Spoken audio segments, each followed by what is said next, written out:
Olá a todos, continuando a nossa semana de revisão, hoje nós vamos abordar sobre outro tema cobrado em nosso edital, que vai falar sobre o ensino dos esportes de invasão, esportes de campo e taco, esporte de rede, divisória ou parede, de rebote, esporte de combate, esporte técnico combinatórios, esporte de marca e esporte de precisão.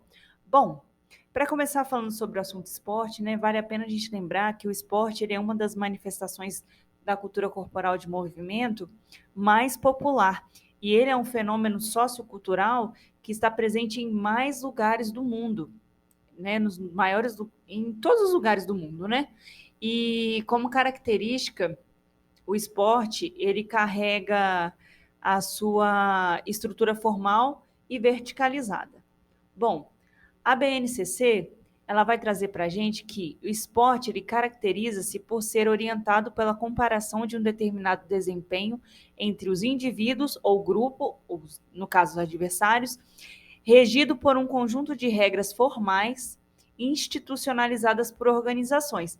Bom, quem seriam essas organizações, né? Aqui vem dizendo que são as associações, federações e confederações esportivas.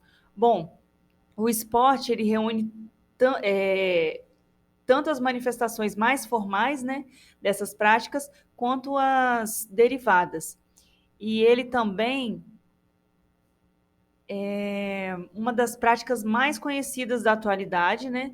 E a sua presença é forte nos meios de comunicação. A gente vê, né, vários eventos esportivos transmitidos na TV aberta, TV por assinatura, sendo eles esportes regionais, né, como os esportes dos campeonatos estaduais, seja por esportes em Olimpíadas, né, que é um evento, um mega evento, e um outro mega evento também que está para acontecer esse ano é a Copa do Mundo, né? Então, a BNCC ela também vem ressaltar que essas características, né, que o esporte traz, elas não possuem um único sentido, né, e nem tão somente um único significado. Isso vai depender muito dos que estão praticando o esporte, né, e o contexto em que ele vai ser realizado também, né, porque ele pode ser realizado num contexto de lazer, num contexto de educação e também no contexto de saúde, que terão outras abordagens para além de um esporte institucionalizado, né?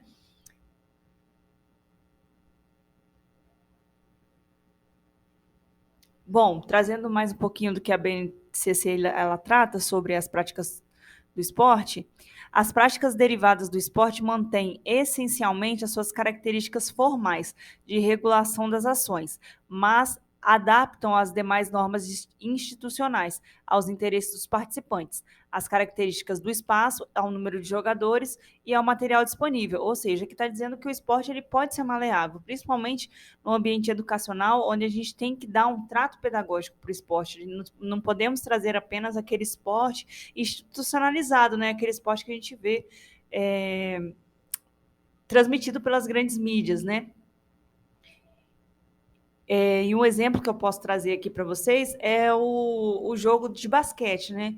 Que ele não precisa ser trabalhado da forma com que ele é visto, né? Na sua forma oficial, né?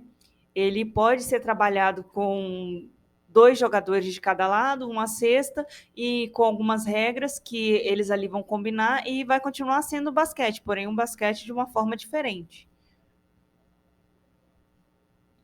Bom, aqui eu vou trazer um pouquinho das características do esporte. Falando do esporte institucionalizado, né? Eles apresentam regras fixas e normalmente eles estão subordinados a um órgão oficial, né? Como exemplo, as federações. E esse esporte, ele é essencialmente competitivo. Mas vale a pena aqui trazer também que o esporte ele apresenta três dimensões: de rendimento, participação e educacional.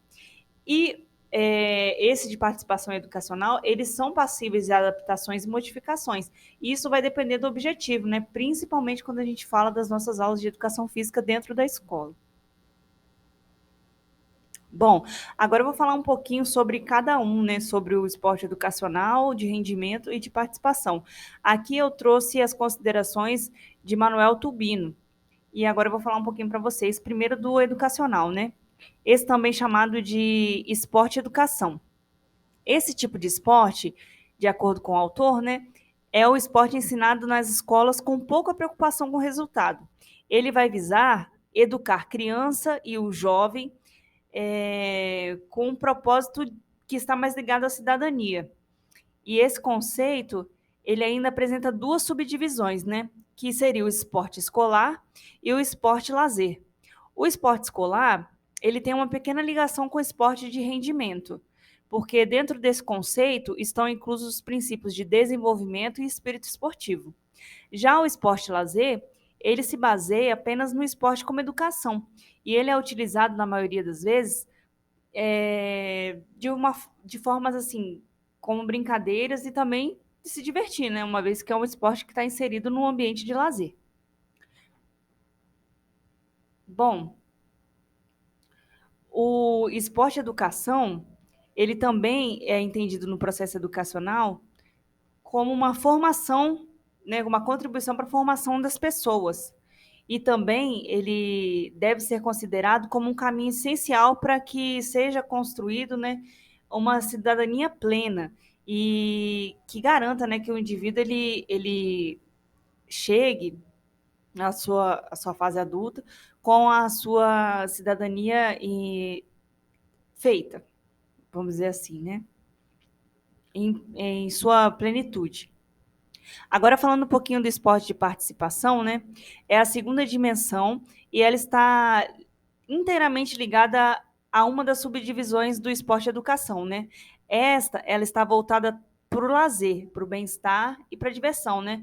Para aquele tempo livre, para os jogos, que eles não enfatizam apenas os resultados, né? Este conceito, ele serve como meio, né, para fortalecer as relações entre o meio, né, as relações interpessoais, a socialização e as regras, elas são fatores dispensáveis aqui nesse segundo elemento que eu trago para vocês, né, no esporte de participação. Já a última dimensão, o tubino, ele vê que ela é a mais comum, né, considerado atualmente, né, esporte de rendimento. E esse tipo, ele está ligado ao esporte de grandes competições, né? E busca recordes e resultados cada vez melhores. Segundo análises de trabalhos, né? Esse esporte, ele é responsável, esse tipo, né? Ele é responsável por maior número de pautas de meios de comunicação, né? E Tubino ele vai considerar essa dimensão como sendo uma dimensão institucionalizada, ao qual estão englobadas as federações, confederações e são altamente ligadas aos atletas de nível profissional e também ligada aos talentos esportivos. Falando da classificação que a BNCC vai trazer, né, o esporte, ela divide em 7 categorias, sendo os esportes que não têm interação, né, que seriam os de marca, precisão e técnico combinatório, e os esportes com interação, né, que seriam os que englobam, né, o de rede, quadra dividida ou parede de rebote, campo e taco, invasão ou territorial e de combate. Bom, no próximo vídeo eu vou estar abordando com vocês cada um desses elementos, né, que traz a BNCC. Então, até o próximo vídeo.